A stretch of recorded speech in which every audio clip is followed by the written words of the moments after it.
Can you imagine swatting wasps all summer? So say you had wasps nest in your garden or on the house, and every day you're swatting wasps, and there's maybe 4,000 wasps in a nest. Will you continue to do that, causing fear, anxiety, frustration, obsessive thinking about the wasps? Or will you get somebody out to exterminate the nest or move the nest? The mind is the same. People are firefighting every day for years, this buzzing in their head, this irrational behavior, high levels of anxiety, fear, phobias, leading to addictions. And we all know today in society, you're put on maybe a 6 month waiting list to see somebody, maybe a counselor, psychologist, psychiatrist. Psychiatrist is the last stop, and that's when they'll really dope you up. Now, there's a time for medication in mental health, but if you read up the history in psychiatry, the highest rate of suicide in any medical profession was psychiatrists from the 1960s right up to the early 2000s. I don't know if they do any more studies on it, but that was the last cases I read on. Mostly young female psychiatrists at that. So a lot of a lot of therapies haven't changed that much over the years, and they're still taught the same way. It's getting back to the analogy of the nest, the origin of the irrational behavior, the origin of the irrational thoughts, the origin of the suppressors of the immune system, the platform that internal voice sits on, that conversation you're constantly having with yourself. That might be a voice that puts you down. It might be a voice that tells you you're not good enough. It might be a voice that tells you to back off, be careful, and building images of a future that holds nothing for you, only fear, sickness, worry, bad relationships, born life, hard life. Rather than fighting with all that, rather than fighting and swatting the wasps all the time, go to the origin of that behavior and the origin of that voice that's constantly in your head. The origin of it is a frequency, a feeling, something we call emotions. Forget about all the fancy techniques from neurolinguistic programming, cognitive behavioral therapy. They have their place, but if you're bad and if you're too exhausted, if apathy is set in, if you're too frustrated, um, if things are too confusing, if it's too much effort to practice all those techniques, because it can be a lot of effort. If you're suffering apathy, you've no energy, your adrenal glands are burnt out, you can't be motivated to do anything when you feel like that.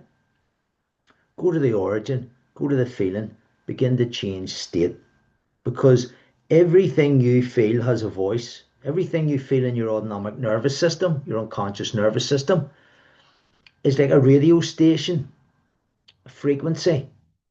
So, for an example, keep this simple.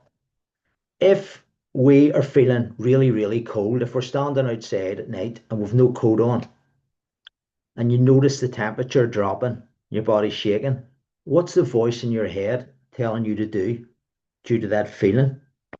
Put your coat on, go inside. If you're inside and it's very, very hot, you're sitting with your coat on and you notice the temperature changing again, what's the voice in your head telling you to do? Cool down, take your coat off, open a window, stand outside. If you notice apathy, there's a voice in your head saying, I can't help myself and nobody can help me. That's your reality. That's what a lot of people are suffering out there. They're telling themselves. If it's grief that you feel, that emotion we call grief, I've lost something. I've lost a job. I've lost a partner. I've lost somebody through death. If you notice fear, the voice in your head changes again. Back off. Be careful. Danger. It builds images of things going wrong. If you notice the feeling, of happiness. Say somebody asked you to go to a party. I'm trying to give you different simple examples here. Somebody asks you to go to a party, and you know the person holding the party, and the last time you were at their last two parties, it was very boring, or you get into confrontation, or you didn't relax. Automatically, the memory comes in, you feel how you felt, and it builds images of it going the same way. Now, you might have had a great night if you went, but memory comes in, changes the frequency, changes your radio station. Just like somebody coming into your house, say you're into R&B music or blues or rock music, somebody comes in and puts on jazz and you don't like it, the feeling changes. Okay, so get back, keep it simple. Forget about the voices in your head, forget about the images, forget about reframing stuff. All that stuff has its place, but if you're too exhausted and confused to do that, start by changing how you feel. Okay. And that example I gave earlier, excuse me, if you've a memory, a nice memory, whether it's sitting in your classroom in school, being at a birthday party, just sit and relive it. It's your memory. Because it's impossible to bring in a nice memory without feeling nice. It's impossible to bring in a memory of when you felt confident, happy, strong, content, and not feel that again. They're your memories, they're your videos. If you're not running them, the way you're feeling, if you're feeling bad, they're going to run bad memories. And that feeling will get worse. And that's going to build a future that you believe is your reality. And you will not want to go there. So keep it simple. Doesn't this stuff doesn't have to be complicated. If it's complicated, by complicated, it makes me seem more intelligent. I can go into the endocrine system and what chemicals are being released and blah blah blah blah blah. And see you for 6 months, take 6 months money off you, which a lot of people do. That's not my job. That's not why I'm in it. In America, if you sign up for a psychiatrist, you have to sign up for 5 years short term. If you're somebody that has in your head 24/7 about getting out of this place, escaping your life, then that therapy is too long. It's not gonna work. So it is a complicated subject. Um, and as I said earlier, there is a time for a medication. Always speak to your doctor first. If you're having irrational thoughts, and they are irrational.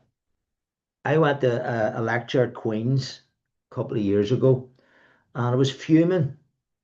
I sat with all the students of psychology, and there was so-called mental health champion, not giving names out, doctor of psychology, and they were telling these students that it was normal to have thoughts of hurting yourself.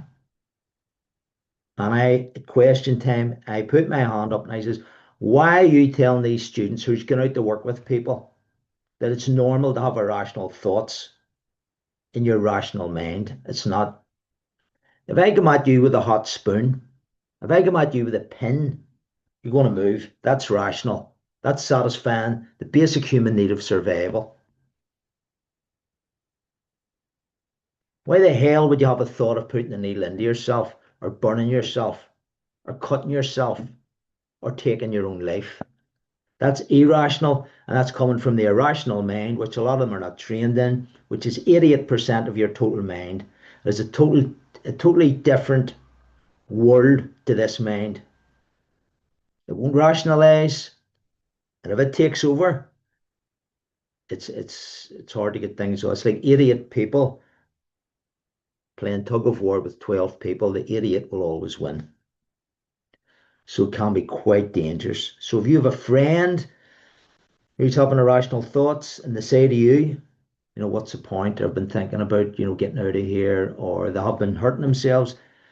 You take that as if your friend has told you that they have been diagnosed with cancer, because it is a cancer of the mind. And if it's not treated properly, it will take their life. If they won't go, you make them go. You take them by the hand, take them to their doctor. or phone one of the helplines, then get them to the doctor. Tell their family, tell their other friends.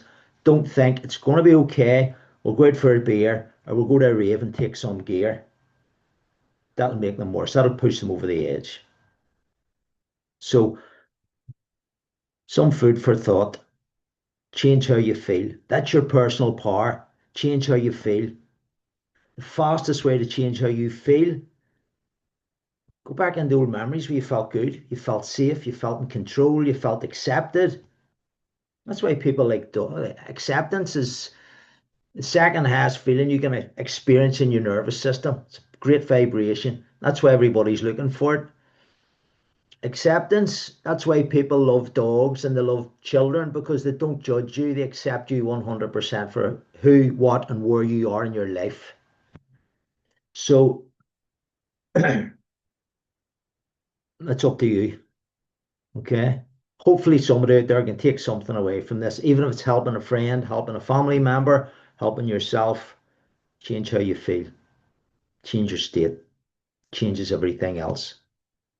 It's getting rid of the wasp's nest.